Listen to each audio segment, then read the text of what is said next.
La musique dans la peau, coco, coco, coco. Coucou les confinés! Ça roule? Sans déconner, j'espère vraiment que ça va pour vous, que vous êtes bien entourés, que le moral est bon surtout. Force et honneur mes petites saucisses. Devant l'engouement que j'ai eu sur mes stories Instagram, je me suis dit qu'il était temps que je vous parle de mon expérience un petit peu chelou. Oui, vous avez bien lu dans le titre, je fais pousser des endives dans mon placard. Voici la preuve qu'on peut faire pousser des trucs qui se mangent, y compris dans l'ombre. Alors en vrai, il n'y a pas grand chose qu'on peut faire pousser dans un placard, les champignons ou les endives. Mais bon, hein, c'est mieux que rien. Vous avez été nombreux et nombreuses à me demander comment on pouvait faire pousser ces trucs. Et ben voilà, je vais vous expliquer comment on fait. Pour ce tuto, qu'est-ce qu'il nous faudra comme matos? Et ben pas grand chose. Une poubelle ou un récipient sans trou pour une fois. Un truc voilà, assez gros qui pourra accueillir des racines environ de cette taille. Vous voyez, en termes de hauteur. Du terreau, hein, du terreau basique ouais, que j'ai chopé en jardinerie. Bio, si possible, c'est toujours mieux. Un truc pour recouvrir votre bac ensuite, parce que vos endives vont pousser et il faut qu'elles restent toujours à l'abri de la lumière. Donc par exemple, moi j'ai eu une idée de merde, j'ai pris une soucoupe, mais très vite les endives ont poussé et ont dégagé la soucoupe. Donc prenez un truc plus gros. Donc ça peut être par exemple le même bac. Et puis enfin nos petites racines d'endives. Oui!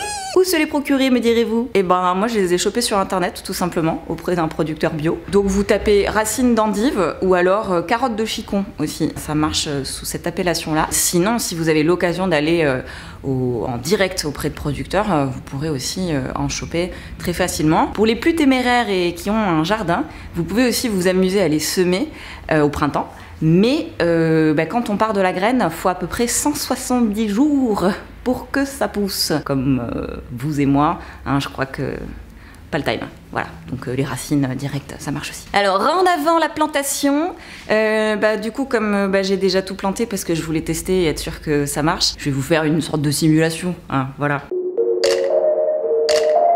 Donc vous prenez votre bac, ça peut vraiment être une caisse de rangement ou une poubelle, un truc en tout cas qui n'a pas besoin d'être percé. Vous le remplissez de terreau sur une hauteur correspondant à au moins celle de vos racines. Il faut que ce soit une terre ou un terreau bien ameubli, sans pierre. Vous pouvez maintenant planter vos racines, attention la pointe vers le bas. Et puis vraiment vous pouvez les coller serrés comme dans la chanson de Patrick Sébastien sur les sardines là. Elles aiment bien être côte à côte. Vous arrosez la terre avec modération, comme l'alcool.